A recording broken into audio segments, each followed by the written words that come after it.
তো তাদের নিয়ে কি বলার আছে? ওই বরিয়ালা ছেলেদের এখন অনেকগুলো করে বউ থাকে, একটা তো না। কারিনা কাপুর এতে সমস্যা এই মেয়েটা একদম শেষ করে ভাই। I love you. আমাকে সেই গেট থেকে আম্মু ফলো করতেছে, তোমার কিন্তু আঁচলটা খুলে যাচ্ছে, তোমার আঁচলটা খুলে যাচ্ছে, তুমি আমার সাথে চিপায় চলো, আমি ঠিক করে দিব। আম্মু বারবার বলছিল যে কারিনা শাড়ি ঠিক করো, আজকে নায়ক হিসেবে ডেবিউ হতে যাচ্ছে, শাড়ি ঠিক নাই, মেকআপ আহামরি করেন নাই, খুবই সিম্পল। হ্যাঁ, আমার আসলে কিছুই ঠিক থাকে না। আমাকে সেই গেট থেকে আম্মু ফলো করতেছে, তোমার কিন্তু আঁচলটা খুলে যাচ্ছে, তোমার আঁচলটা খুলে যাচ্ছে, তুমি আমার সাথে চিপায় চলো, আমি ঠিক করে দিব। তো আম্মু এখনও টেনশনে যে আমি এইভাবে খুব মানে হজবরল অবস্থায় ইন্টারভিউ দিচ্ছি। বাট আই হোপ যে সায়রা চরিত্রটা যেমন খুব প্রিম প্রপার, সায়রার সাথে কিছুটা কারিনা কায়সারের মিক্সচার থাকুক, আর দর্শক ওইটাকে আপন মনে করে নিক। একটু আগে কয়েকজন ছেলেকে জিজ্ঞেস করছিলাম যে মোটা মেয়ে কেমন লাগে, হেলদি মেয়ে, বলছে ভালো লাগে।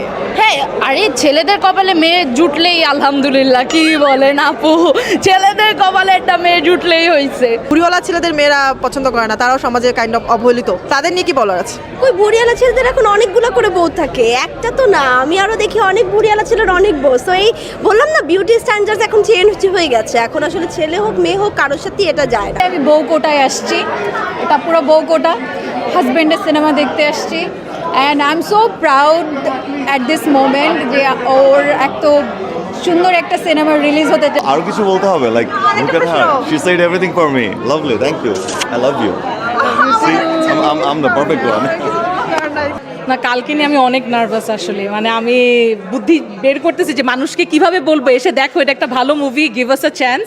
কারণ আসলেই সবার আমি দেখতেছি যে অনেক ফেসবুকে এরকম কমেন্ট আসতেছে যে এটা শানদারের কপি, এটা দাম লাগাকে হাইসার কপি, জাস্ট বিকজ একটা প্লাস সাইজ ক্যারেক্টার কমন করে মানুষের এই পারসেপশনটা নিয়ে কিন্তু অনেকজন ওই স্টেপটাই নিতে চায় না। তো আমি ওইটাই চেষ্টা করব যে মানুষকে জানানোর যে এসে দেখো, গিভ আস আ চান্স, ভালো লাগলে ভালো, খারাপ লাগলে খারাপ, বাট অ্যাটলিস্ট দেখো মুভিটা।